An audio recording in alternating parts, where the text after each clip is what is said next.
ને વાત હવે પાટીદારોના મહાસંમેલનની।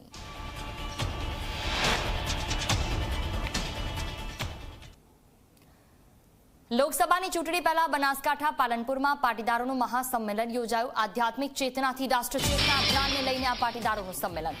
પાલનપુરમાં સંમેલન યોજાતા મોટી સંખ્યામાં કડવા પાટીદારો ઉમટ્યા હતા। આરોગ્ય મંત્રી ઋષિકેશ પટેલ, ધારાસભ્ય અનિકેત ઠાકર, પાટીદાર આગેવાનો હાજર રહ્યા। વિશ્વ ઉમિયા ફાઉન્ડેશનના પ્રમુખ આરપી પટેલ પણ હાજર રહ્યા।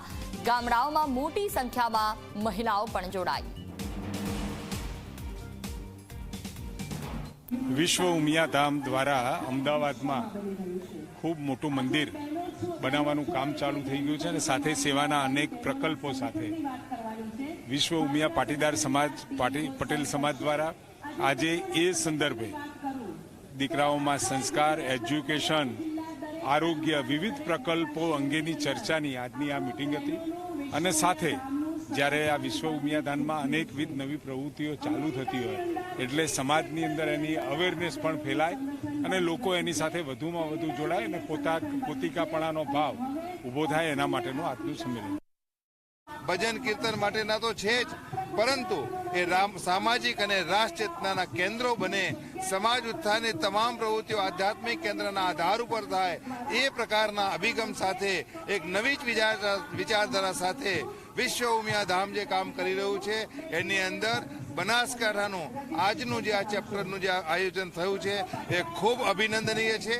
અને આના માટે બનાસકાંઠા જિલ્લાના જે અમારા પ્રભારી ડૉક્ટર ગિરધરભાઈ, એના ચેરમેન મનુભાઈ અને મહામંત્રી શામળભાઈ, શશીબેન, સુનિતાબેન અને અશોકભાઈ, આ તમામ હોદ્દેદારોને વિશ્વ ઉમિયા ફાઉન્ડેશન વતીથી હું ખૂબ ખૂબ અભિનંદન પાઠવું છું। સામાજિક સંમેલન બનાવ્યું છે। સમાજને કઈ રીતે ઉપયોગી થવાય, એક સમાજ બીજા સમાજને કઈ રીતે ઉપયોગમાં મહેનત કરી શકાય, બીજાને કઈ રીતે હાથ પકડી શકાય, બીજા સમાજની પણ પ્રગતિ સાથે સાથે કઈ રીતે કરી શકાય, એ માટે પટેલે પાટીદાર સમાજે આ મહાસંમેલન બનાવેલું છે।